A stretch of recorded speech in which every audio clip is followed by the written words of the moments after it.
Go ahead and call the August 10th regular city council meeting to order. Good evening, everyone.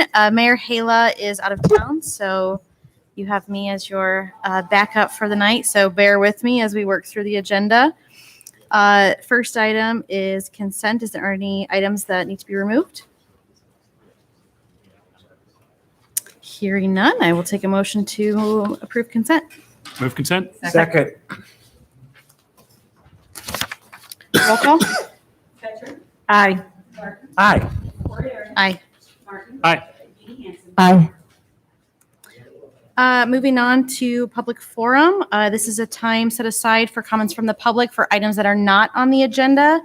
Is there anyone who wishes to speak during public forum? Okay, I will go ahead and close public forum and we will move on to item 17, finance, general obligation, corporate purpose, and refunding bonds. Dwayne or team?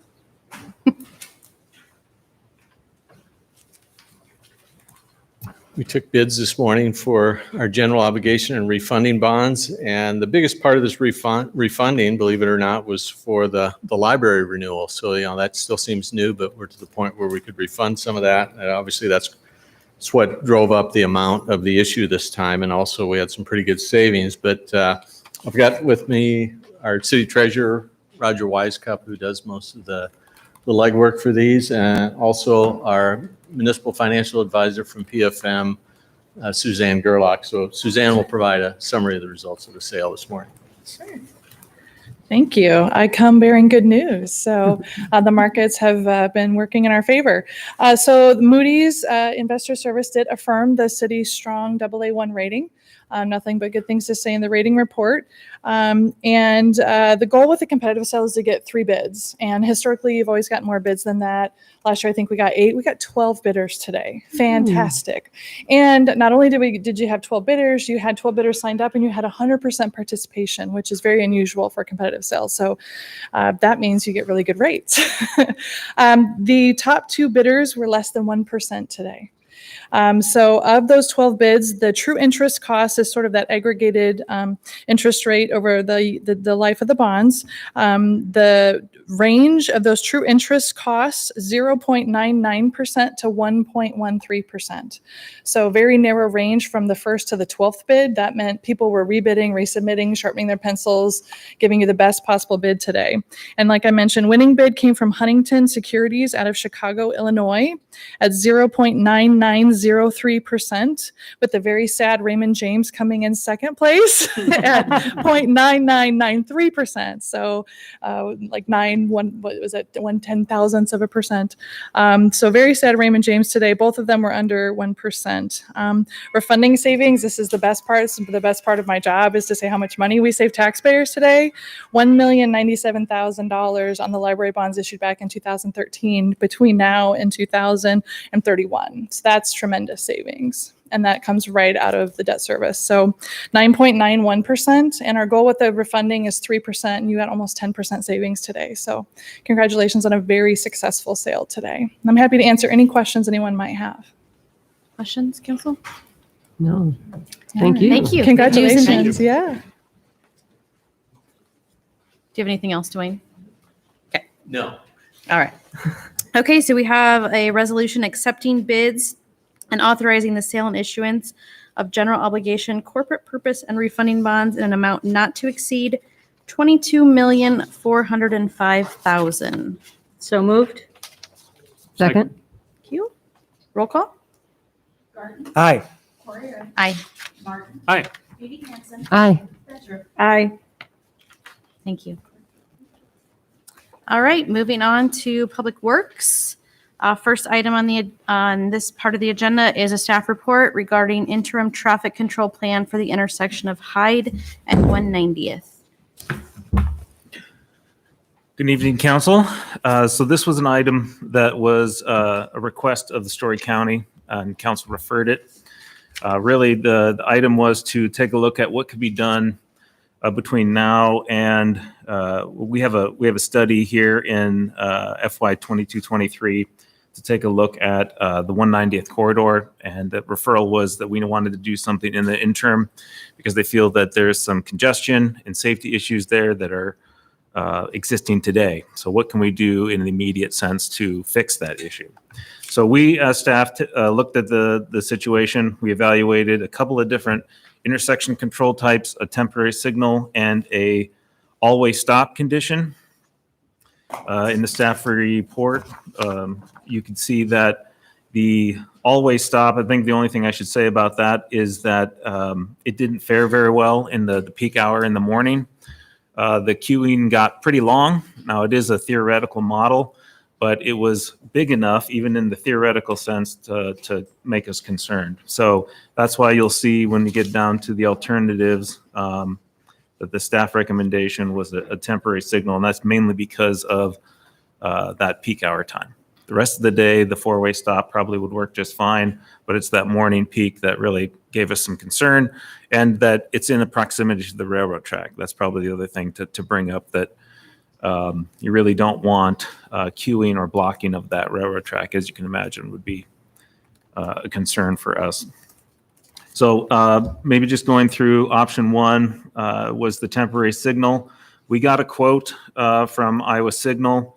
They are a local contractor that does a lot of work for the city that had availability as well. I think one of the things that I should point out was that right in the middle of construction season, it's really hard to get responses on anything. So we got one quote, and it was for $38,200 in order to install wood poles and a temporary signal. And then it's a monthly rental, but it's $250 per month, but we put in there essentially it's $3,000 a year until we would have a permanent solution. So yes, the option two is the always stop condition. A couple of things that I point out here, like I said, operationally, we don't feel from a technical perspective that it's going to work. However, we did put in a cost for it. And the option includes wood poles and a beacon, so it would have much better visibility than the always stop condition that was tried earlier. And the reason why the recommendation has wood poles in it is because if it did fail, like if we are right about the way the model is panned out, and that from a theoretical standpoint, it would have bad queuing, such that there's a safety problem, it could be converted easily to a temporary signal. So that's why it's not just a four-way stop, maybe with some additional flashing or advanced signs. It's a little bit more than what you would see at a typical always stop, is because we want to be able to have the option to quickly respond and make it a signal if it needed to be. And then lastly, one of the options that I guess for the best way to put it is, and actually independent of whether we do an always stop or a temporary signal, is that because we have annexed portions of that road and it becomes suburban, I spoke with legal about that, and they confirmed that under state statute, it would be defined as a 45-mile-an-hour road. That kind of regardless of what option we choose for one or two, we should adjust the speeds. And I did speak with the Story County engineer. The Story County met today and revised the speed limits on their portions of the road, and I included a map in the report that reflects those. So essentially, our portion is effective immediately because of the annexation. All we need to do at this point now is coordinate the signage changes. One added benefit of that is if we do go with the staff recommendation of the temporary signal, it's a lot easier to meet the regulations of a signal when it's 45 mile an hour or less. Higher speed signals require a lot of advanced warning. Probably the best example I can give you is the signals on Highway 141 in northwest Des Moines area. They usually have advanced flashers that have to be connected in, and yeah, speed is an issue when you have high speed approaches for traffic signals. So I'm happy to answer any questions that council may have on any of these options that are being presented. Just could you clarify, Damien, are we able to go with this particular contractor without having any kind of bidding process? Yes, it's below I believe it was 70,000 is formal bids, so we can get competitive quotes. And then on the issue of the speed limit there, is that something that we would revisit later on when the formal traffic study is done? Yes, so obviously the speed will be taken into the final design. In that corridor study, we can also look at speed. I should mention that the issue of the 55 mile an hour zone did come up during the Story County's meeting. Like when I was talking with Darren Moon, the Story County engineer, he said the issue was brought up, but they were going to leave it at 55. And so we'd have that 55, 45, 35 pieces. I actually think that would be fine. And the reason why I think this is because once we put in, assuming we go with the temporary signal, we have a two-way stop at GW Carver. So there has some impedance to traffic there. We have a new signal control at Hyde and 190th. So you would have a small functional space that maybe operates at 55 or less. So we would be able to revisit the issue of speed after the public has acclimated to this new temporary signal and see if, because it's just like when Story County would be under the same kind of standards that the city would be. If I came to you and said, we need to adjust the speed limit, you would say, where's your traffic study? And report the speeds. And if it didn't warrant it, you wouldn't necessarily, I mean, council could choose to lower the speed, but you would probably go with the technical recommendation based upon the data. The Story County would follow the same exact process. So this is not the last time we'll think about the speed limit here. No, and I think the best way to look at this corridor is as things are growing, they're always evolving. So Yeah. this area of town, I would imagine that we would need to continually look at for operational, for safety issues. The study will give us a really good direction of how that's going to go and what the corridor could look like. Okay, thanks. Just one clarification. Do I have this right that under Iowa code, the road is supposed to be 45 miles an hour already? It's just that the signage wasn't updated, and we should update the signage now? Yeah, the right way to look at it is that it can be posted at the legal, in absence of a speed study, the legal speed limit is 45 mile an hour under Iowa code. I see. Thanks. Other questions for Damien? All right, let's go ahead and open up public comment. I've got 2 cards so far. The first is from John Pop.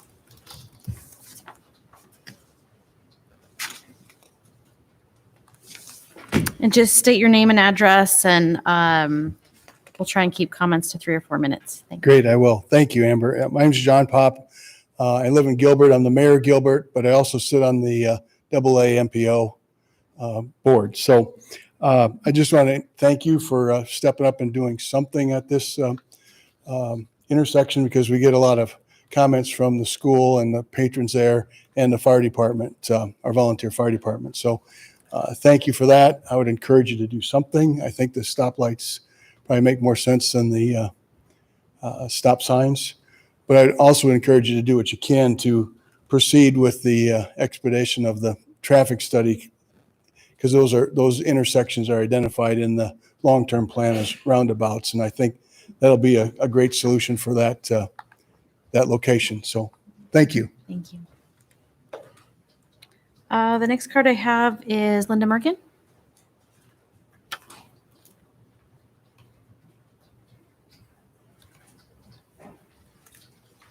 Good evening. I'm Linda Merkin. I'm a Story County Supervisor. I am also a resident of Franklin Township and travel this road daily. So have talked with also numerous constituents about this. So I am not representing the county supervisors in terms of making a decision about some requests you're going to make, just in terms of our concern about this issue.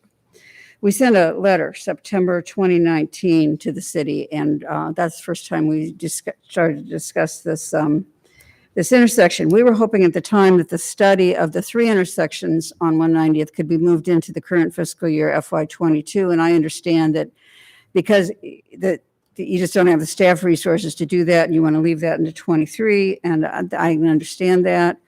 I know it has been moved up somewhat. I would really request that when you do have this study that you consider, I think you'll need to involve the county, because some of those intersections are still partially or fully in the county, and also the DOT. since it's Highway 69 and the other intersection that's being discussed. I would also strongly encourage you to get the Gilbert School District involved because they run buses daily during the school year through all three of those intersections. I have looked at hours and numbers of accidents and other traffic statistics and accident statistics given to me by our engineer. And it appears to me that since 2017, when Grant was paved, the number of accidents at that intersection have gone up considerably. Nearly all of them are regarding the stop sign, failure to yield at the stop sign or making a left turn in front of an oncoming vehicle. A majority of the accidents, I think, are just broadside accidents, and nobody, thankfully, has been hurt badly to date. We did lower the speed limit this morning, as was stated. The part we did not lower the speed limit on, I think, is still in the county. So I don't know how that code applies. But our county engineer has had a lot of experience setting speed limits in areas that are, still in the county, still in an unincorporated area, and don't have, may have a bit of traffic, but don't have a lot of driveways. And I think there's only 4 driveways on that area where we have left it at 55. We lowered it to 45, about a quarter mile to the west of the 190th and Hyde intersection, and then all the way to the east until where the current 35 is. And of course, I've left that 35. I've spoken with several people in Franklin Township and the Gilbert area, the mayor's school board, talked to a long-time bus driver, and everybody I've talked to and its constituents who have contacted me say this intersection needs more than just the two-way stop. It is very dangerous. I myself have had to slam brakes on several times, not being, having the right of way, but having people pull out in front of me because they're getting impatient. I've seen lines of cars going on Hyde South, I don't know how long, 20 cars, sometimes just waiting, and people get impatient. They used to cut through the village cooperative there, Vintage Co-op, whatever it is, but then they posted private drive, no cutting through, because they had so many people who were wanting to turn right there cut. So it's been difficult. The only thing the supervisors have done to date is the speed limit. I saw in your council packet that you are requesting that we share in it financially. Although I know that, that intersection, because of the way it was annexed, is primarily, or I think almost wholly in the county. We see a need for something there. So we haven't taken a vote on it or anything like that. But if you want to send us something, if you want us to consider a financial contribution, we certainly will put it on the agenda as soon as we can. I just want to thank everybody and Councilman Garden, I want to thank you for, asking for this to be pushed ahead. And I want to thank all the staff who've done the good work on it. I think it really is an issue that we can't wait on any longer, particularly since, in a couple of years, we're going to have another 1,000 living units close to that on Hyde there. The traffic that's really bad now is going to get considerably worse, and let's get ahead of it rather than see something happen that none of us want to see happen there. So, and I'll answer any questions you might have about. Okay, thank you. Thanks, Linda. Do you have anything else, Damien? Do you have anything else? No. Okay. I'll answer any questions that come up. Okay, Council.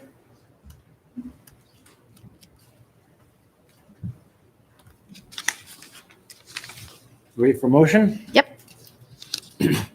Should we do this in parts? Oh, like So should we A, do- B, and C? We do them all together? Or I think that the manager's recommendation is option 1, A through You C. can do So I move options 1A through C. Second. So just to be clear, this is installing the temporary traffic signal, requesting Story County cover half the cost of the project, and reducing the speed limit to 45 miles per hour in our jurisdiction, right? Correct. So Brian, will the manager's office just draft a letter to the county, or how will that process work? Yeah, we can put something Okay. together and send that. Perfect. This is a voice vote, so all those in favor? Aye. Opposed? Motion carries. Moving on to item 19, downtown parking permits for chamber indoor events. So as you can see in the council action form, this was a request that came from Dan Culhane. It looks like they had made a fairly significant investment in their building at 304 Main Street to create an event space. And it sounds like from what their proposal is that they could have maybe around 60 people at a time using this event space. And the issue is that in downtown Main Street and the side streets, that you might have only a maximum of 4 hours at any one space, and so you'd have to move. So anybody attending an event there that would be an all-day event would have to probably break that event and go move their vehicles so that they were in compliance and didn't get tickets. So the hang tag in support of the event space just allows anybody in attendance, and the chamber would do the administration of this temporary pass, would allow anybody in attendance to that event with this hang tag to stay in the CBD lot and be able to exceed that 4 hour, 2 hour, the time limits that are on that lot. So it just exempts them in attendance of that event from the time limit in CBD lot. And what we thought, the staff's proposal came up is the current hourly rate on Main Street is 50, well, around all downtown is 50 cents an hour. Seems like kind of the most analogous thing that we could come up with for a cost would be $4.50 per permit, which is a fairly low price, but it mimics the, so anybody else attending downtown, it's the fair price, market price for this kind of pass. And with that, seems like a pretty simple request. Damien, did we do any outreach to any of the merchants downtown asking about this? I know we've run afoul of many of the downtown business owners with our parking decisions in the past, and I'm conscious of us not moving ahead without having that kind of input on this. Staff has not. I believe that the chamber might be able to speak what conversations they have had. We're basing this recommendation on information we got, especially during our parking study that we did here recently, that we have around 30 to 40% occupancy on average in the CBD lot. So there could be times where you'd have more occupancy. So as far as a facility and what our infrastructure can hold or sustain, we have enough space to meet this need. But we did not go out, because of that, we did not go out with an extensive feedback campaign. And a related question, do we still have a parking input group that we can reconvene for downtown, or did that disband? No, we still meet. COVID has made it difficult. We had a virtual meeting, but we meet at least once a year to talk about these issues. And so here in the fall, we try and do it just like we do with a lot of constituent groups in advance of the budget. Other questions for Damien? Is there anyone in the audience who would like to speak? Okay, council? Move alternative 1, to direct staff to implement a new downtown chamber event parking permit as outlined in the report. Is there a second? Second. Thank you. So I have concerns about us doing this without at least approaching the parking input group that we have the ability to convene, simply because we've acted on parking in the past and have perhaps not earned the goodwill of many of our downtown merchants by not talking to them. So I guess if there is not an urgency to this request, I would like to see us convene that group and ask for that input. So I will be voting no, just because of the lack of input from that group. On this, so it's for chamber events, but it strikes me that it's something that other people might want too. And I'm wondering how we can make that equitable, like whether we would ask, say the library or someone else big downtown is having an event and is looking for secured parking like that. Do we have the capacity for that in terms of like if it were other groups that were asking for the same thing? Well, I think this request, in my understanding, unless there's other locations I'm not aware of, is about probably one of the only event spaces in downtown that you would be able to, and I suppose I could ask the chamber, reach out to them and say, how do you book your event space? So I would think anybody who wants to have an event in downtown is likely eligible to book this space and take advantage of this program. So one of the reasons why we're making a recommendation somewhat on a trial basis, let's say it didn't work, it could come back to council and council could vote this process gone and go back to not having this type of pass. Yeah. Is that we want to support downtown parking and events that the chamber supports as well. Yeah. Yeah, we thought of this as a pilot in essence, that we'd give it a try. The chamber and their facility is a good test for this. Yeah. This policy. So then we would see, as Jamie mentioned, we have more than adequate capacity in those 3 lots to try this out, and then see what kind of reactions and feedback we get, what kind of success that we get from the participants that are using those passes, and then from the chamber that's administering it, and then look at the potential of expanding that then later, depending on the success of this pilot in essence. Yeah. No, it's good. I've just, if it's successful and doesn't tax the system, it'd be interesting to look at maybe expanding it to if anyone else is interested in using that. I think we would want to expect to approve similar requests from other parties if it came back to us. But I think you both make really good points, and so does anyone know, is there any urgency to this request? Can it stand trying to convene this group and hearing from them? I've not heard from the chamber when the event space, if they've already started booking it or if it's open for use. It seemed like an immediate request that they wanted to start using right away, but I don't know how urgent it is. Well, and it sounds like from what John was saying that this is more of a pilot program and we're going to get feedback from the downtown district as we implement this. And so I think that will come naturally. Oh, I think we will get that input, but I think the input will be, why didn't you ask us before you acted? And that's what concerns me. I think this is a great idea. And, I agree with Bronwyn that if possible, this is something that should be available to others, but I'm hypersensitive to the storm that we created downtown by making moves on parking. And then we created the parking group for input. So this seems like something we should be using that for. I mean, we have a staff recommendation that I think we should place weight on, that where they feel that there is adequate capacity. This is not a situation where we're affecting prime parking spots. And just to keep the record straight, I mean, the reason why the downtown owners weren't happy with the parking had nothing to do with our giving notice. They didn't like what we were doing. We had plenty of notice and we had plenty of conversation. So they're very different things. I think we should defer to staff on this. Yeah, I don't mind moving forward now, but I do think that group, the parking input group, could be told, hey, we're starting this pilot. We'd like to get your feedback on it.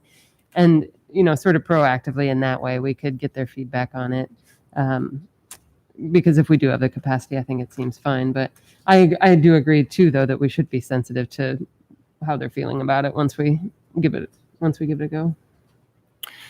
I appreciate the staff's expression that this is being considered as a trial or pilot project. I didn't see that language being, in the staff report at all, however. So I wonder, Tim, would you accept an amendment to the motion simply specifying that it's being considered a trial or pilot project?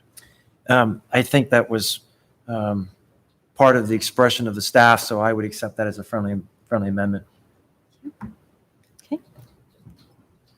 I think that's helpful.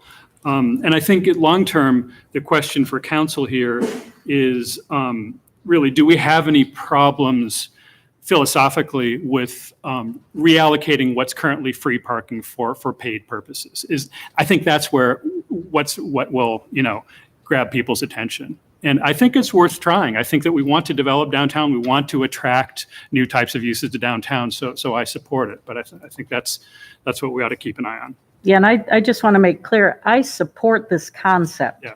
I just don't support the process that we are taking to enact it. So I will not be unhappy if this passes, but I want it on record that at least somebody has spoken up for the merchants downtown. Okay, we'll go ahead and call the question. We have a motion on the floor in a second to direct staff to implement a new downtown chamber event pilot permit project as outlined in the staff report. All those in favor? Aye. Opposed? Nope. Motion carries. And then moving on to item 20, we have a resolution approving an agreement for transportation data and analytics subscription service with Streetlight Data Inc. of San Francisco.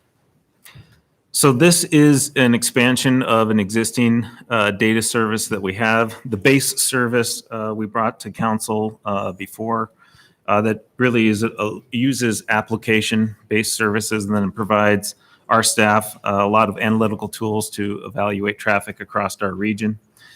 But that was only for vehicle traffic and truck traffic, freight traffic, things like that.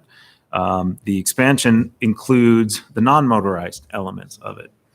And reason why we were doing that is because we have a couple initiatives here coming up that we really need that data and the tools that it can provide. It's going to provide a wealth of information, both for our wayfinding signs and to do a bike ped master plan. So we really need to, we will also during that process take citizen and public input. So it doesn't change any of those public meeting processes. It just adds a very global regional look about how our system is being used. So there is an initial funding. So on the table right before the alternatives, we are using project funds to add in this extra non-motorized feature. But then we will, we will work the price of future, the following 2 years of the contract into the MPO. And the reason why is we're doing it that way is because we need this tool for the current projects. But then once it gets rolled into the MPO and worked into the MPO's budget, which I know all of council members also serve as policy committee members, so you'll see the revised MPO budget to include this additional feature. And what's nice about that, about working it in the MPO, is that any MPO member also can use this data. So it provides access to data for a wider range of constituents. And we have a bicycle workshop in September, right? Yes. So this data would be helpful as we move forward from that workshop. Two quick questions. Again, the same question. This is a proposal to fund this particular company, Streetlight Data Inc. Again, we can continue with this process because we already have an existing contract, so we don't have to this is not a sufficiently different project that we have to rebid it. Am I saying that correctly? No, it was the first one was a sole source purchase. Nobody else provides this type of service. So that's the reason why, is that we can go with them because no one else provides a service. Okay, Right. great. The second question is, we had a referral on wayfinding signs for our bike trails. And is that going to be part of this project at some point? No, absolutely. So we're essentially merging the wayfinding project with a bike ped master plan and using data, because one of the wayfinding project has already been allocated using general fund savings in $250,000, I believe, was the total for that. But one of the things that, in order to be successful with the wayfinding, was figuring out how our system is being used and analyzing gaps. And then we would use the wayfinding project not only to help develop a signing plan and convention, but to actually buy signs and implement them. Okay. I think when we talked about this, one of the things we had discussed is just working with the Ames Bicycle Coalition just for some suggestions as far as some of the critical areas of the bike's infrastructure that would benefit from that. So I don't want to miss out on the human input that we would receive as well. So And this doesn't, again, like I said, this doesn't, it only adds to, it's another tool in the box Okay. for us to work with. Super. Thank you. Other questions? I have a couple of questions. Basically, from a privacy point of view, some things in here caught my eye, and I think they're interesting. I think the explanations are things that we'll be comfortable with, but it seems worthwhile to bring them up. So, for example, the staff report states that the data for this project is sourced primarily from mobile devices and fleet navigational devices. Now, I understand fleet navigational devices to be City of Ames vehicles, basically, right? Well, and any commercial carrier. And commercial carriers. Okay, good. So those vehicle owners then would agree to have this data collected and provided that would ultimately arrive for city analysis. Is that right? Right. Like any data that's used in this platform, as you know, when you use an app, you probably make some agreement to use that app and turn on your location services. When you say that, you're agreeing to the use of that data. So it's an aggregator of every single type of user, every type of app, every type of commercial carrier. I can't give you the list because the list is probably large. Well, and it's one of the anonymizing steps is they don't tell you what apps are being used, what providers, but it's coming from those markets. So, for example, if I have a smartphone and I've just installed some weather app, it might have built into it location data that's there in order to tell me, the weather where I am, which is a great feature. At the same time, the creators of this app have also set it up so that it delivers data about what intersection I'm at to this provider, right? And that's all in these click-through licenses that no one reads. I'll just point that out. But anyway, that's just the state of affairs right now. And so that data will end up at this company, Streetlight Data. It's all scrubbed there and then delivered to places like the City of Ames that purchase licenses to it, right? So the Streetlight, we asked them about this back when we bought the first license. And Streetlight doesn't get any raw data from any app user, any freight carrier, any commercial carrier. They get aggregated, like they get anonymized. So they remove all the device information that generated the location services. It's raw location services that are aggregated. So the providers, even to Streetlight, there is a step where they There's another layer of providers, right? Yeah. So Streetlight gets no personal information from any of these providers.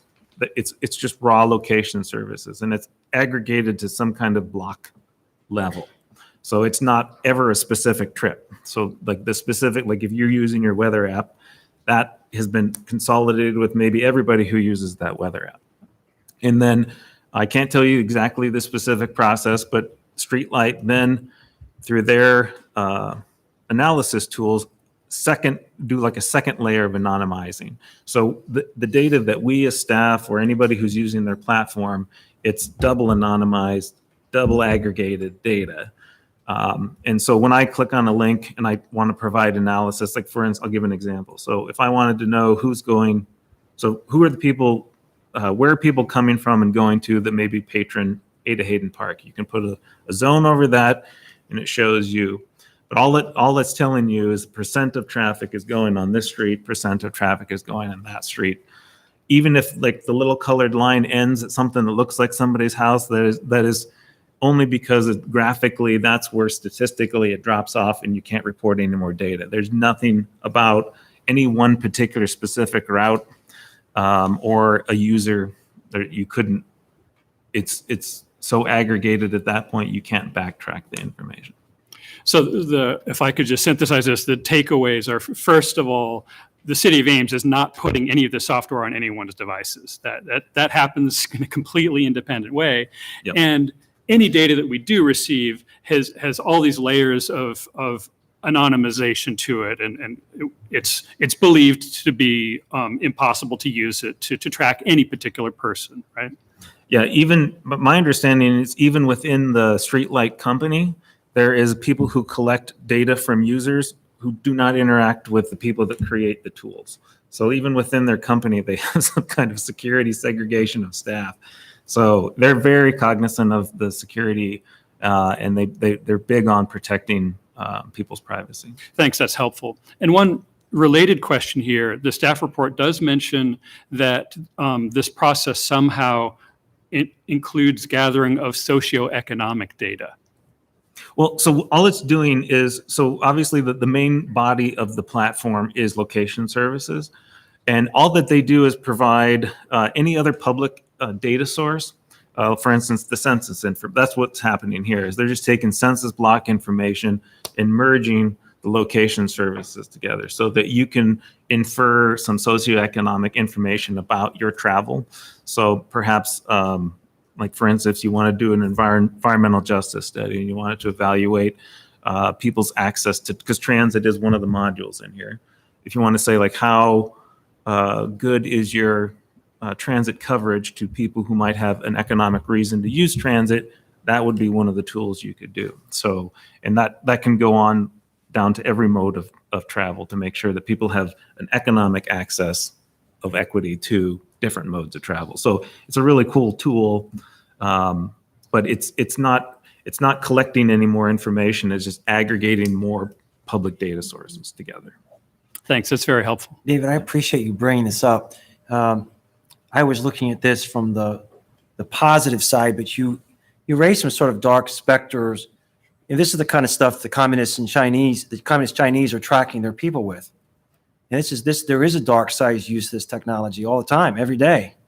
And so let's say it's potentially, right? I mean, software can be made to do a lot of different things. This technology is being used today. We know that for dark purposes. I had not thought about just, this looks very harmless and innocent here until some of the things you raised. So you've given us something to mull over. Right. I mean, so again, it's understanding what the software actually does is important for having confidence that it is adhering to the sort of policies that we want.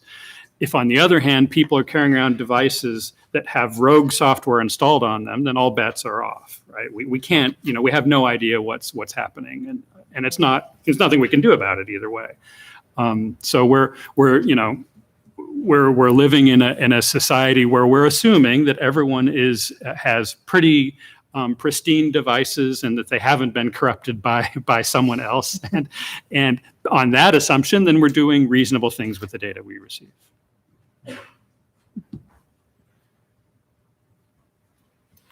Anything else?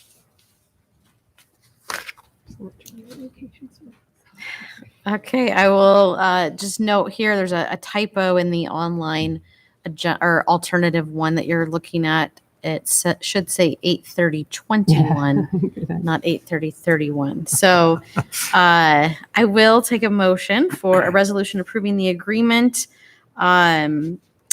effective August 30th, 2021 through October 31st, 2024 in an amount not to exceed $105,666.67. So moved. Second. One final question, Damien. It is curious, given the value of this kind of service, that there's only one player in the market who's doing this. Did that strike you as unusual?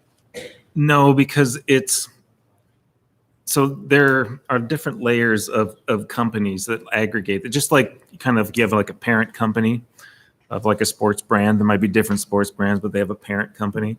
Well, the person who's aggregating all this data is I believe it's a company called INRIX. And INRIX uses and provides data to, these people are providing an analytical tool. So there's kind of a chain of different corporations that provide this, but it's from one chain. There isn't multiple chains to get this source of information. But for instance, INRIX is bought by our DOT, like our state of Iowa DOT uses this data, Federal Highway uses this data. So kind of the questions we had earlier about some of the legality. I mean, they're not going to be using illegally acquired location information. So it isn't just a private company doing things that only provide information to the city of Ames or other small cities. I mean, it's every state, every DOT, several of them in the country and the nation. So, but it's those aggregators. There aren't multiple sources, at least at this point, there aren't. And this is a publicly traded company? INRIX, I believe they are. The street light data? I'm not sure if they're publicly traded. And that was the single source of streetlight data, not NRICS, isn't that true? Right. Okay. I'm just saying that the location services aggregator, to my understanding, is INRIX. Streetlight is an analytical tool based upon location services. Okay, thank you. We have a motion and a second. This is a roll call vote. Corrigan. Aye. Martin. Aye. Katie Hansen. Aye. Batchor. Aye. Garden. Aye. Motion carries. Thank you, John and Damian. Moving on to fire, we have Sarah. Good evening. I promise I won't be as interesting as Damien, so I'll stand up here and make it quick. In front of you, we have the adoption of the 2021 plumbing and mechanical codes. So the state of Iowa adopted these in June and has now made it a requirement that we adopt them. We cannot be less restrictive than them, so we're adopting all of their amendments. We're not at this time proposing any new local amendments. In fact, we've taken this as an opportunity to clean up our current code and remove some of the stuff that will be duplicated and that is no longer pertinent. So the motion tonight is just to set the hearing date for August 24th, and that would be the first reading of the ordinance as proposed, and then second and third readings in September. Questions for Sarah? Sarah, remind us the effort to reach out to the plumbing groups that are most affected by this? Sure. So we sent a total so far of 3 emails to anybody who has pulled a plumbing or mechanical permit in the last year. 2 emails notifying them of our Building Board of Appeals meeting on August 2nd, and that was our time for public input from any constituents. Nobody was present at that meeting. We sent another email following that meeting, letting them know that the board did approve it and we would be at council tonight. And up until now, we've not received any feedback, positive or negative, from any of those companies. Is this a major overhaul or just some tweaks? Just some tweaks. Okay. Yep. Nothing philosophically changing, no big changes. And I should add, this is very similar to what we did with the National Electric Code. The contractors within the state are already required to follow this. So we're just following suit so that we can enforce what's already required to be enforced. Great, thanks. Anything else? Okay, I will take a motion to approve the resolution setting the date of the public hearing for August 24th, 2021, to review the proposal to adopt the 2021 edition of the Uniform Plumbing Code and the 2021 edition of the International Mechanical Code with state and local amendments. So moved. Second. Thank you. Any further discussion? Roll call? Aye. Katie Hansen. Aye. Batchor. Aye. Garden. Aye. Corrigan. Aye. Moving on to hearings. Up first, we have a hearing on the proposed 2021-22 CDBG Annual Action Plan. Vanessa. Good evening. Before you, you have the 21-22 proposed action plan for our community development and home programs. I know we just talked about the 2021 a couple of months ago. We are still trying to catch up from COVID. But anyway, as you see, we started off as we do annually during our public forums, and we brought those comments back to HUD, back to the city back on May, and then on May 25th, you directed me to go ahead and prepare the proposed action plan. And HUD did change did waive the requirements for the action plan because there's so many entitlements behind. So normally this would have been a 30-day comment period, but it was waived down to 3. And so, we talked about our CDBG allocation had increased to $599,177 for this year. And our home program allocation is $350,543, which is considerably down. I mean, we started off in 2018 with $750,000. So as you can see, our home money is starting to really decrease. But one of the things that I wanted to bring to the council's attention is we did talk about having the acquisition for slum and blight. And in looking at that program, we've done that a lot before, especially during our flood, where we buy properties and the land just stays the way it is. or we've just buy properties that are blighted. One of the things that we talked about, and I looked at as I was looking at the program guidelines, was to expand that to include public facilities and public infrastructure. And I just kind of wanted to give you some examples of what that is. Public facilities basically are improvements that we can acquire, not necessarily construct, reconstruct, rehabilitate, or install public improvements. And for some examples that we've done with that before, we bought Heartland Senior Services. We bought a home for Access. We bought a home for the Emergency Residence Project back then. We bought a lot on Douglas and 9th and turned it into a park. We bought Franklin Park. And then, of course, we've done flood buyouts. And we also have done curb sidewalks where we made them handicap accessible. So those are examples of public facilities and public improvements that we've done with our CDBG funds in the past. And I thought, why not just expand it just in case we might see something that we want to do. We're not just completely stuck with slum and blight, even though we probably have some slum and blight we could probably buy and demolish in the community. We just expanded that to make sure that if we wanted to do something else, we have some flexibility. And so I just wanted to make sure that you understand what those examples was. Also on page 21 of the action plan, I needed to make some corrections to the amount of funds for the upcoming budget. I had said in the plan that $250,000 was going to be set aside for just our regular acquisition and reuse for affordable housing. And that amount has now been adjusted to $264,000. And then also setting money aside, I had originally stated that for the acquisition slum and blight, now adding public facilities and public improvements, that amount was originally $229,342.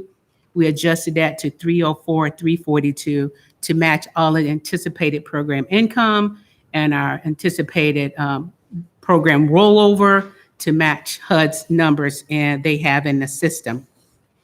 And so those are kind of the major highlights that I wanted to bring to your attention with the program. As you can see on your council action form, we kind of lay out the budget with each one of these particular projects that we set aside to do that.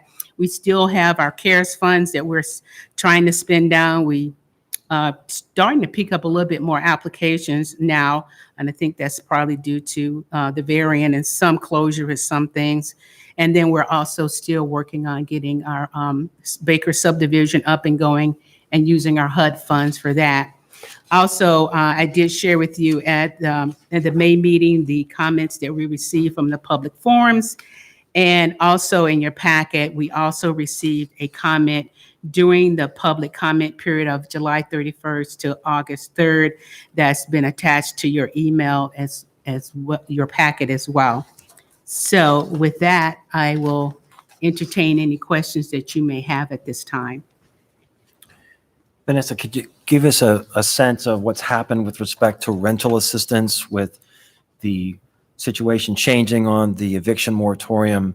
Are you seeing any kind of fluctuations in demand or interest in that program? We had, in Ames, because we have the leases that end at the end of July, we did not really have a rush of people coming in and saying, I need help. It was more like their leases are not being renewed and they didn't have anywhere to go. So we're starting to see a little bit of that pick up now that the July 31st leases have been done.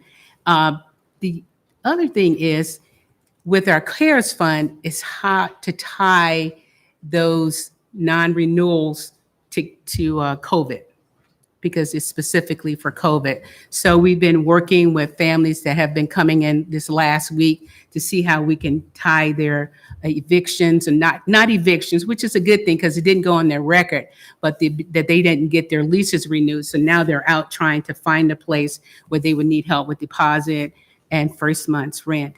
And so our program will still be able to help them with up to 6 months worth of rent And we're still working with the Iowa Finance Authority because they have a program that will pay their previous 12 months. And then I believe Story County put out $200,000 recently to help people as well. So with those pots of money, we're hoping that we can help people who are struggling at this time of year. That's a great update. Thank you. And then the second one, we haven't heard much on the Baker subdivision. Can you give us just a couple sentences on what the status of efforts are there? Certainly. Right now, we have all of the geothermal wells that's been dug on each lot. And we're now working on getting the alley and the bike path. We've had some issues with that now we have to kind of work through some issues, get those improvements done. And I just had a big meeting with HUD a couple of weeks ago, and I'm in the process of trying to work with a local lender.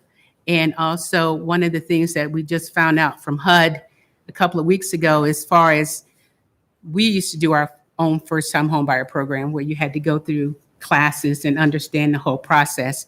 Well, HUD kind of changed the regulations on that where you have to be actually a certified HUD counseling agency and you have to have a certified counseling person on staff. Well, we don't have that. So I met with an agency that's in central Iowa that is willing to partner with us to provide those education requirements based on the HUD guidelines. Since I'm hoping to get a proposal from them soon, and I'll be bringing that to council, because without that, I can't get a buyer. And as you know, the guidelines say we can't build a home and let it sit for 6 months or it will convert to a rental. So we need to find our buyers first. And so that's kind of what slowed us down. But hopefully once we enter an agreement, we can start our classes and then start qualifying buyers and then go from there working with developers or builders to build the houses so they won't sit for the 6 months. We want to make sure we have buyers ready to go when the houses are built. So do you have a target for when you want to see houses on the property? Well, it all depends. I would hope maybe by fall we could at least get one or two. Right. I mean, if we can find qualified buyers in the process. I am getting applications, but whether or not they actually qualify for a mortgage loan, I'm not sure at this time. Okay, great. Thank you. But if you haven't driven out there, it looks pretty good. Yeah. Yeah. Thanks. Other questions for Vanessa? Vanessa, we're going to be getting the census data released on August 12th. And I know we've been concerned as a city that with the students gone during the census taking, we could end up with a severe undercount. Could that impact the amount of money that we are getting from HUD, or is that dependent on a 50,000 population threshold?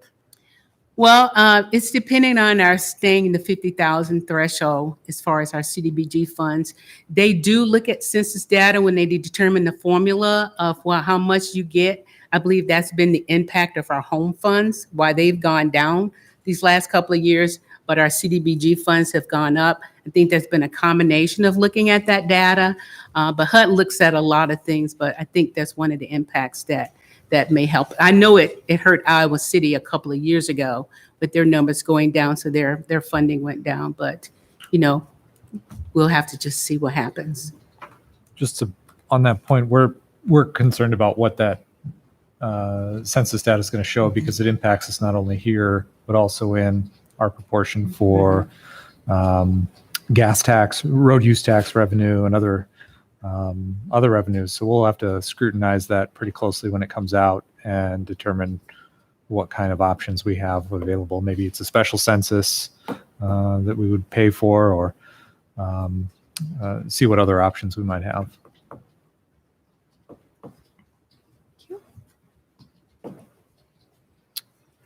Questions before I open the hearing? All right, I will go ahead and open the hearing on the proposed action plan. I have one card currently from Jody Stumbo. You can come up and give us your address and keep comments to 3 minutes. Loris has a card too. Oh, okay. Jody Stumbo, and I'm with the Bridge Home at 225 South Kellogg. First, I want to say it's nice to see all of you in person. I've seen a lot of you on Zoom, but it's nice to actually be here in front of you. I also wanted to say thank you to Vanessa. She is an amazing partner with us.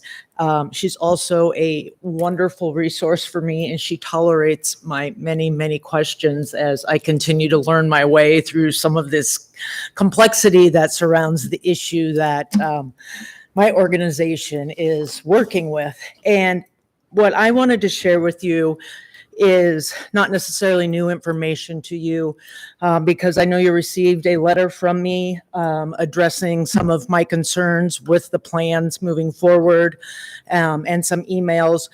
But I did want to take a chance to do this in person with you to just make sure if there's questions I can answer them.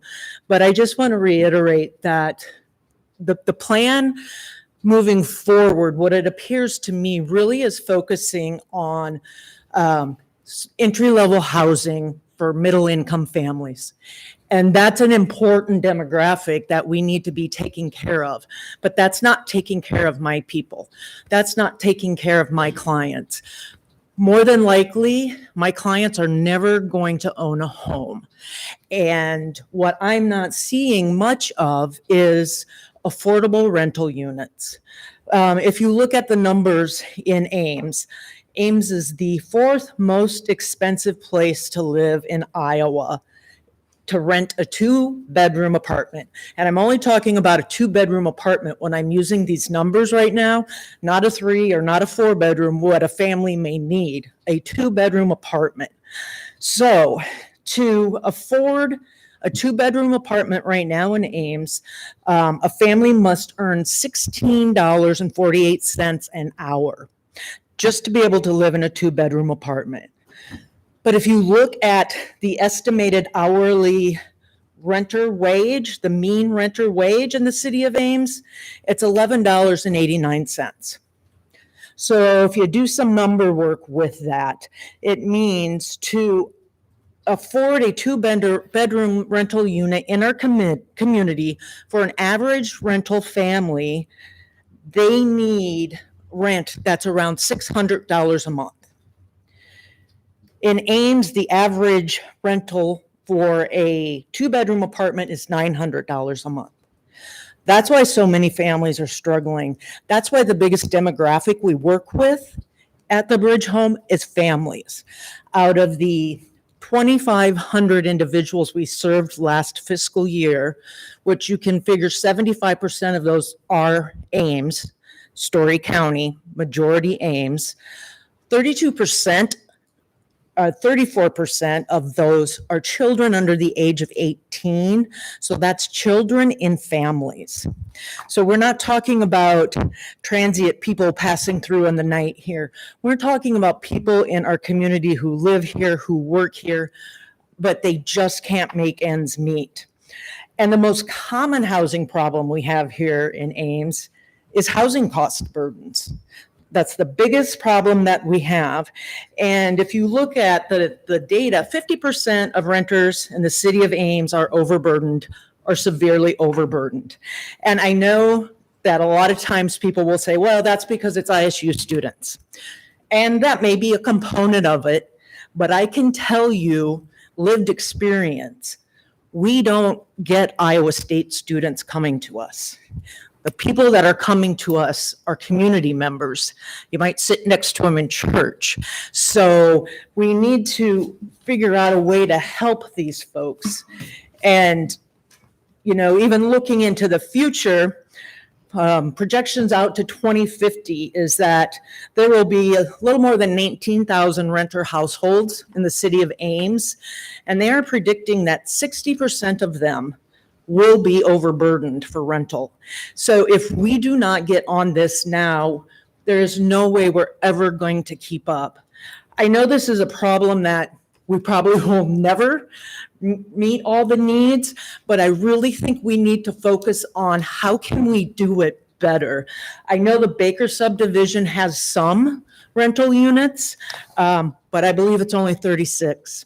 And I can tell you, in our supportive housing program that we just started, we filled 10 units in about a month and a half. And we've had over 60 some people on a waiting list with us to get into affordable rental units through our programming. So I am really asking that we really look at this demographic that often falls through the cracks and often gets overlooked. We can no longer put Band-Aids on this situation. We do have a homeless crisis in our community. And I would encourage any of you to come and spend a day with us, and you can see what's really happening in our community. It's hard to see it because people don't look for what homeless is like in our community. Look at cars that are full in parking lots.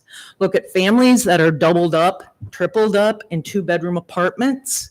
That's where our people are, and that's why you're not seeing them. So I have just kind of 2 questions I would pose to you. When you talk about affordable housing, what do you really consider that to be? Because in looking at some of the planning, for me, through my eyes, through the eyes of my clients, that's not affordable housing for them. I would encourage you to think creatively about how can we get more rental units in. I know this is water under the bridge, but I'm disappointed that the area that was formerly set aside for affordable housing is now going to be a plaza. I know that's been made, but it's very unfortunate. And I know that there was things said, well, nobody wants to build there. And my question would be, well, why? If they're not wanting to build there, why? Is there something we need to be thinking about differently? Because I know there's a lot of organizations out there that build affordable housing units. I see it with my counterparts in Cedar Rapids and Iowa City. People want to do it. So why don't they want to do it here?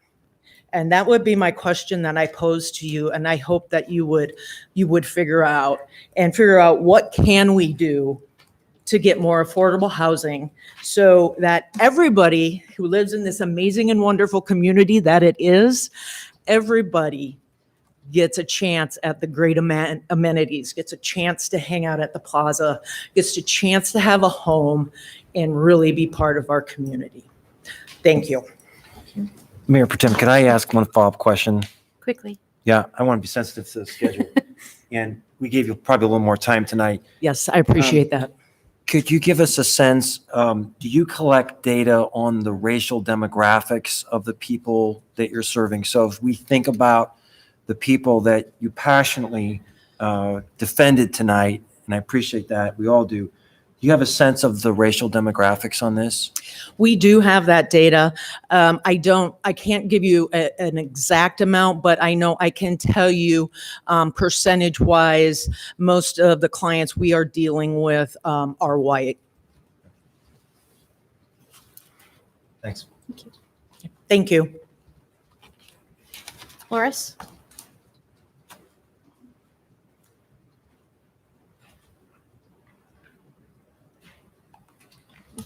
I have 2 cards because it's on the next one also, but Okay. maybe I'll just go ahead and cover on what Jody did. Okay. I'm Loris Olson. I'm president of Home Allies, which is a new nonprofit organization here in town. Our mission is to create and manage affordable and obtainable housing for people whose incomes and whose life experiences are preventing them from entering into the Ames and Story County market. Ditto. All right, she took half my speech right there, ditto. And probably not a surprise that the 2 of us have been talking as I move forward with my project. I think I've communicated in some way with all of the council and the mayor, just to let you know what may be coming.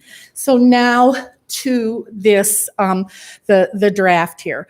I echo Jody's concern that this really doesn't address people in the 50% lower LMI. for our average area, okay? And I went through, I read almost all of it, Vanessa, in those 2 hours since I got a copy of it this afternoon, okay? And she does point out that the city has spent a lot of money, you know, to meet the requirement of HUD of the 70% for the real low income. But we do have a crisis. And this seems to be very oriented toward housing, you know, in the Baker project, which is a huge project and desperately needed. But it's at 80% LMI, and then you've got some apartments. And as you know, I'm moving forward here still with trying to do 8 studio apartments, working with Harold Pike on some vacant land on Duff Avenue.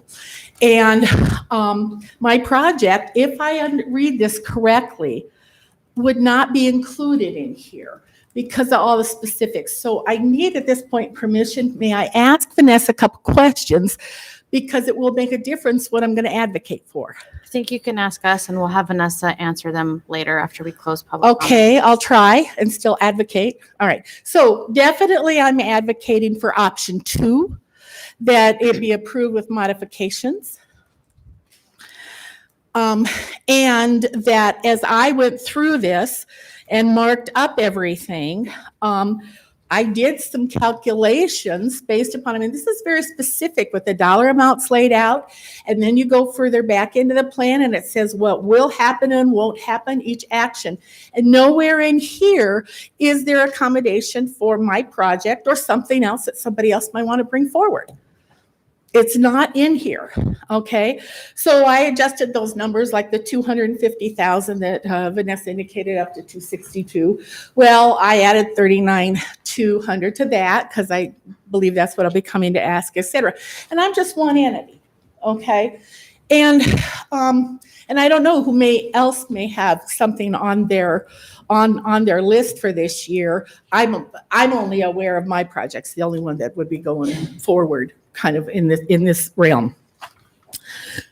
But we need to take a look at the people who will never own, okay? Or the people who are always going to need to be subsidized in some fashion. So I would ask that the modifications be add at least, I'm just going to round up 40,000 to either that $250,000 amount that's on, I'll go to the narrative, page 21, since that's where you were directed, or go down to the second paragraph on page 21, talking about the home funding. And there's 15%, $52,000 that has to be set aside for, it says a community housing development organization. So I looked up what that is. Well, we don't have an official one here. We have at least now 3 with us entering also. You've got Habitat, you've got the Community Housing Trust, the Community Housing, what's it called now? Corp. Okay. And then now us, and they all fit the definition. So I'm going to ask, I guess my real ask would be, can you postpone this for 2 more weeks, bring it back, and direct that there be some real considerations here for the other projects that might be out there? Like I said, yes, am I being a little self-serving here? But you know, I'm not making any money on this project, not one dime, okay? It's trying to get some housing developed as quickly as possible for people who are losing their homes or at increased risk, all right? And this does not read, in my mind, that addresses that at all because of the specificity. When you get back like into page 40 and it's saying who's served, 1 family. Well, I would add 8 possibly, or households, that type of thing. So thank you very much. Thank you.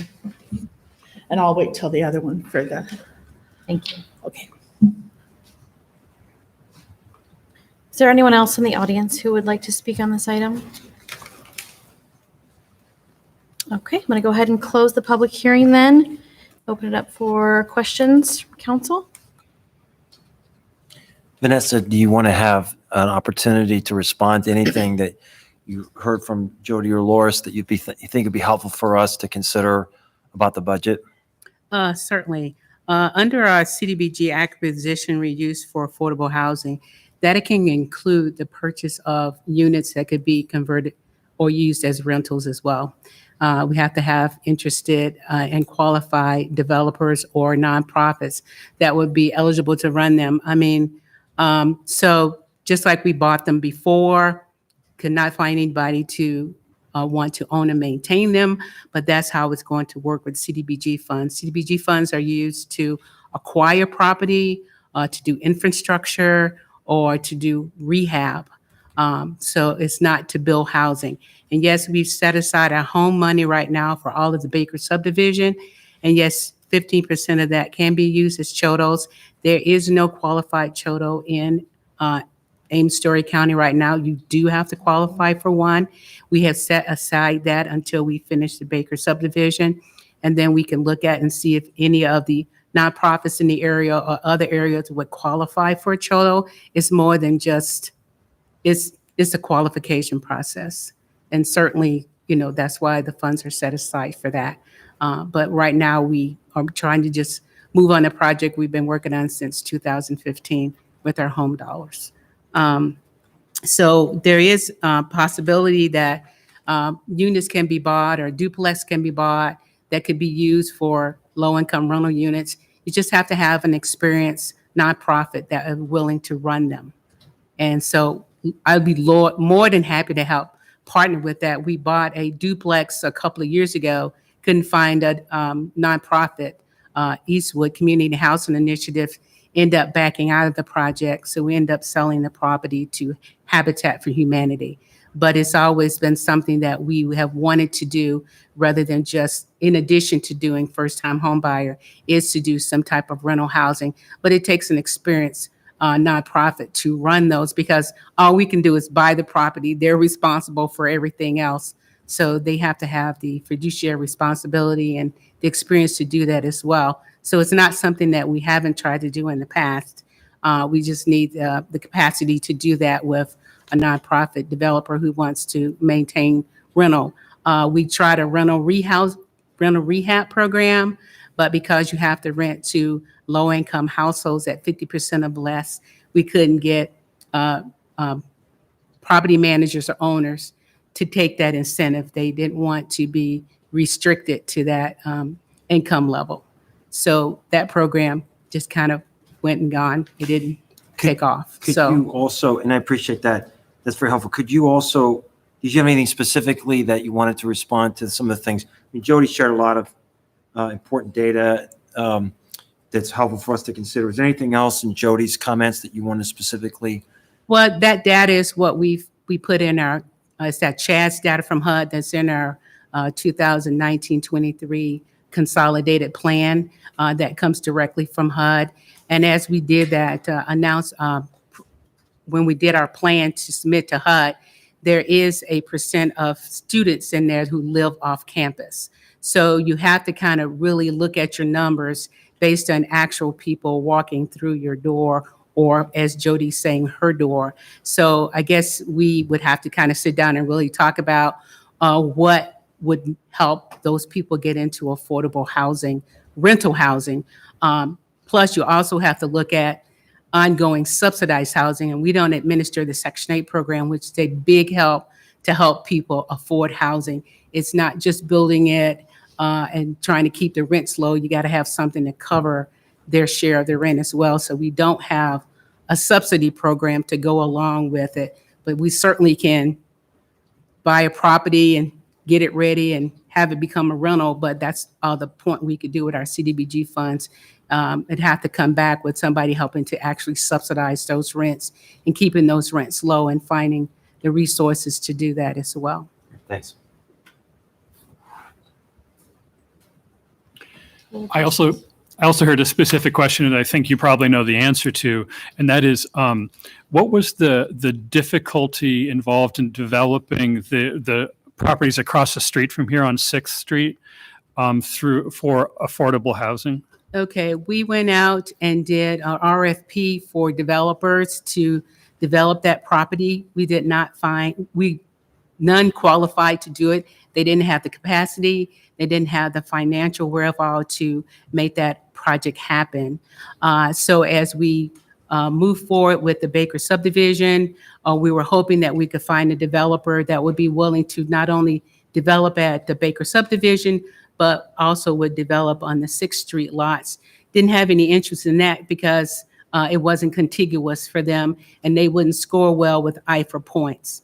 So, and as you know, the Baker subdivision started off as all single-family housing. And with your direction, we applied for low-income housing tax credits to hopefully add additional 36 units.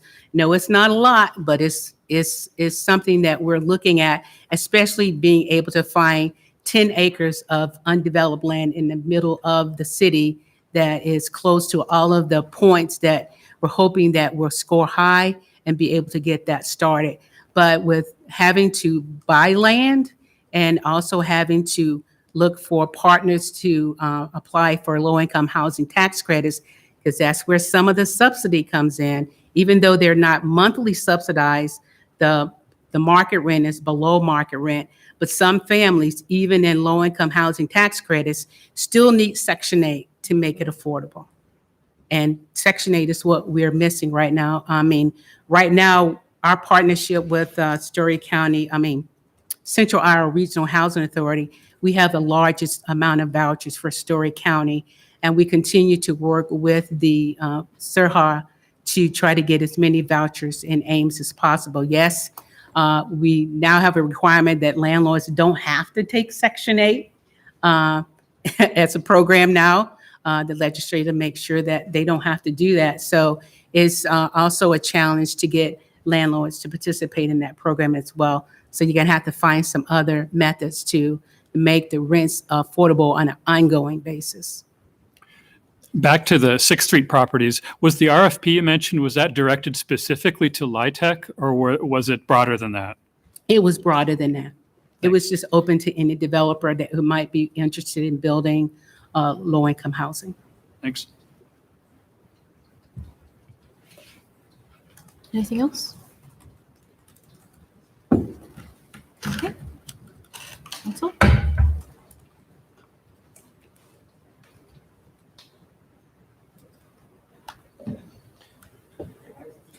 You ready for a motion? Yes, please. I'll move alternative 1.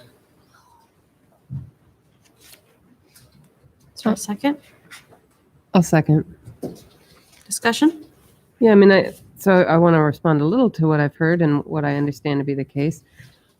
I definitely understand that we need more than the 36 units that we're working on at the Baker subdivision. But even that was a struggle. That was a contentious item to even get that. And we did it because we understood the need for affordable rental housing. So I get that. And I do want to move towards more. But what I'm hearing is that the monies that we get from the federal government have a lot of strings attached and a lot of qualifiers about how you can use that funding. And so, I mean, I'm trusting in staff to direct us in how to use those funds. And we have a big project in the queue with the Baker subdivision. And, I think, but I understand that there's a need for more. It's just, I think we're limited in how we can use our monies. Anyone else? Is there an ability to refute something staff said? No, public hearing is closed. Thank you.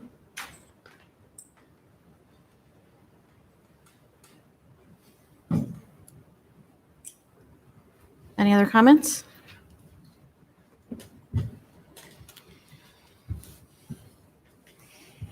This is a roll call vote, resolution approving the projects and budget and direct staff to submit the plan for approval by HUD on or by August 16th, which is next Monday, 2021. Roll call? Meeting Hanson, Aye. Betcher, Aye. Martin, Aye. Warrior, Aye. Martin. Aye. Motion carries. Moving on to item 23, a hearing on rezoning property located at 525 6th Street from residential medium density to special purpose government / airport district. Hello, Eloise.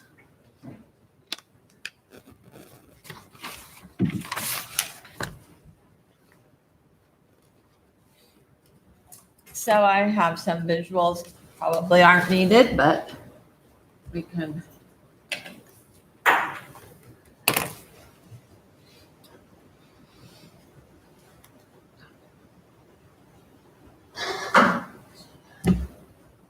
Well.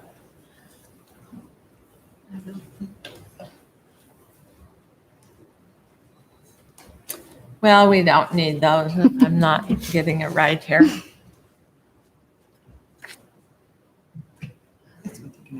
Just a minute. Oh, is that what it is? Okay. That's what I'm picturing. There we go. Thank you. So this is just showing the location. A little hard to see. As you are aware, this is the property across the street from City Hall, across on 6th Street. There were originally 3 parcels. They've been consolidated into 1 parcel.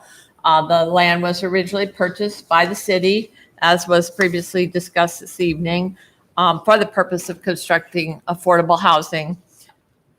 And it has been determined that that's not feasible. And so the city council approved the action to transfer it out of that program and transfer the money into the Baker subdivision.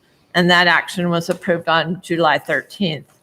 The city has determined that rather than selling the property outright, it should be retained for use as a parking lot and to help replace the parking that would be taken away by the potential plaza project.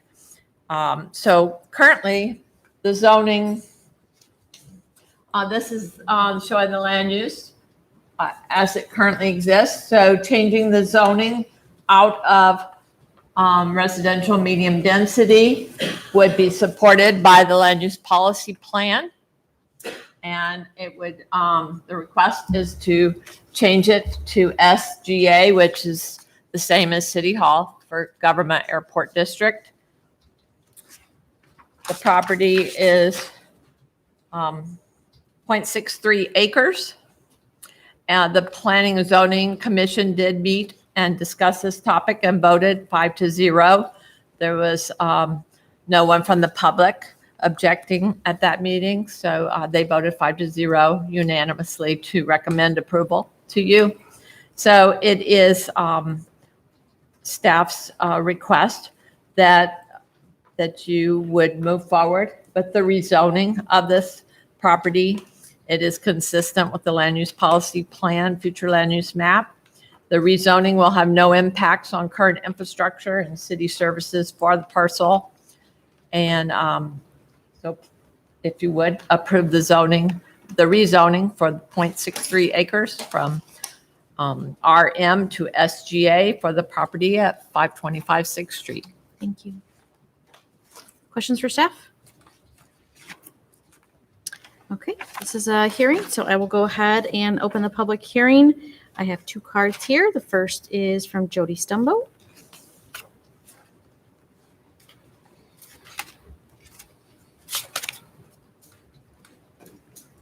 Thank you again. I would just ask for maybe a little bit more consideration on this. And I know Vanessa has pointed out the struggles that you have with getting somebody to come in there. But we have learned a lot during COVID, and we have learned a lot about housing programs that work. And we do provide, we have a program, our supportive housing program that helps people pay the rent. You know, some of those hurdles that Vanessa was talking about. We do have programming that can help with those things.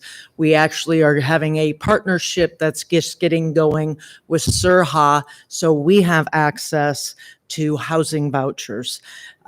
So there have been a lot of things that have changed in the way programs are working and what we have learned about getting people housed over the past year that I guess my request would simply be for maybe a little more exploration and discussion about other ways that could be used to help those that are most vulnerable in our community. Thank you. Loris?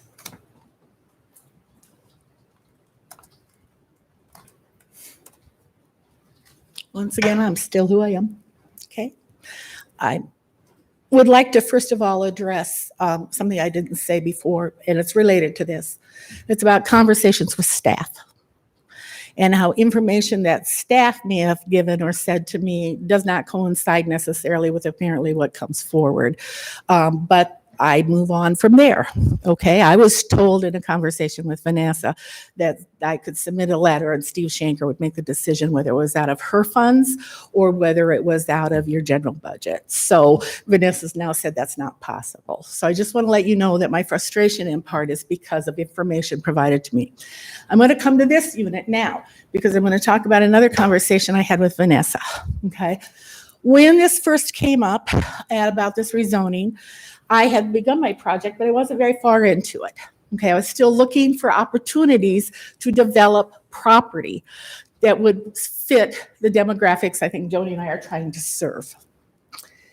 And I called Vanessa on the Tuesday that you had the meeting and hearing when Mary Ann Toddy spoke that night and talked to you about how difficult it was to find properties. And the conversation Vanessa and I had, I said, well, Vanessa, if the council goes ahead, gives it back to HUD, because that's what you were contemplating at the time. I said, well, or what about if we proposed tonight, if the council looked at taking bids from nonprofits? Because the developers who now Vanessa says weren't qualified before included the Story County Housing Corporation.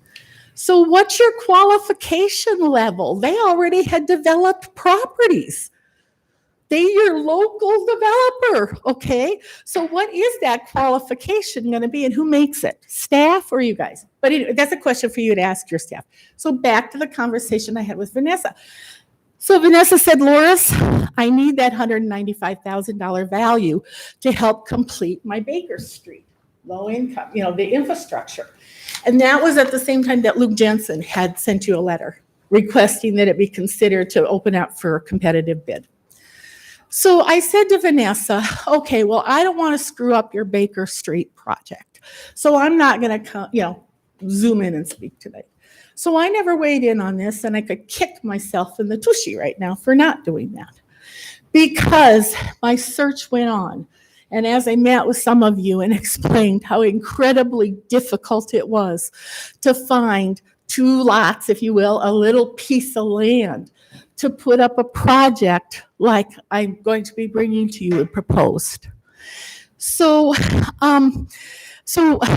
I think probably Vanessa might have been a little shocked. I don't know. I don't want to speak for her. But it was a surprise for me to hear that all of a sudden you were going to put there a plaza. So it doesn't sound like you were going to sell it and give her the money either. I'm going to have you wrap things up. Sure. So it's very, very unfortunate that for all the talk and some that has gone on about affordable housing, the decisions that you make sometimes don't seem to indicate that.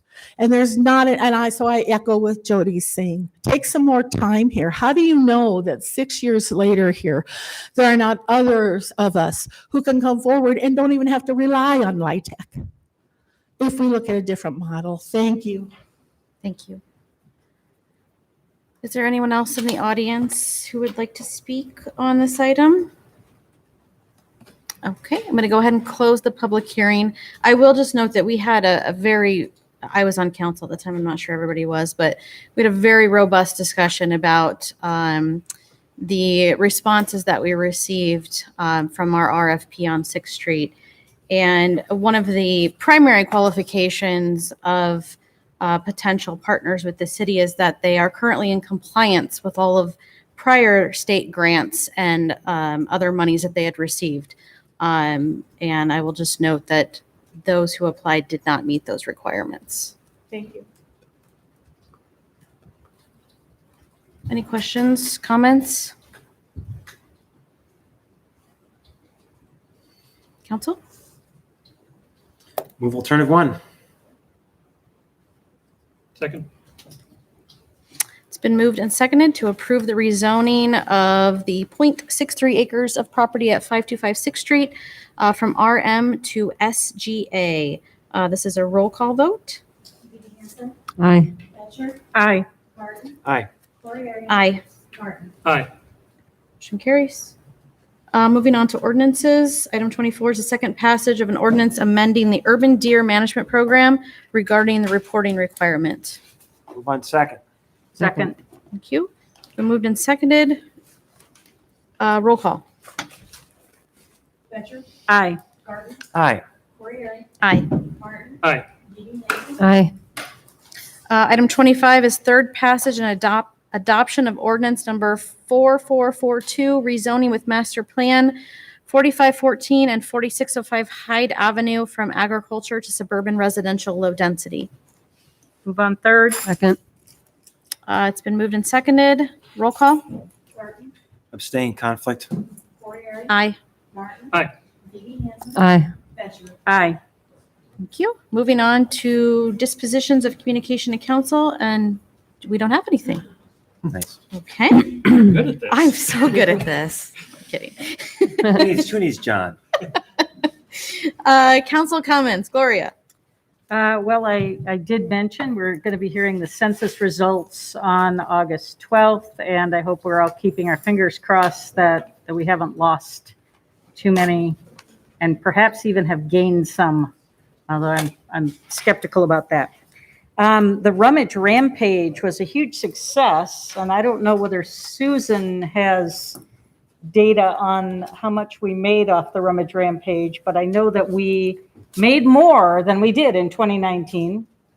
We're right at 40,000. I don't have the exact number. Nice. So $40,000, and that is considerably higher than, was it 33,000 approximately in 2019. So the event was a huge success, and we're going to continue doing it. And I hope that it will continue to grow in the future. There were lots of happy people. That's all I've got. Thank you. Tim? Nothing tonight. David? Nothing tonight? Bronwyn? I just have one thing. It's something I'd like a staff report on, actually. It was an item under consent about, which was fine. That item was fine, about the music on the move thing. Oh. And there's a bit in there about how we have to temporarily rescind the ordinance for this event that says no person shall operate any motor vehicle, including a motorcycle, motor scooter, moped, or motorized bicycle when under power upon any sidewalk or bike path separated from the roadway. And I think we need to have a staff memo on what options we can look at for allowing e-bikes on such paths, because I think people are doing it now, for sure.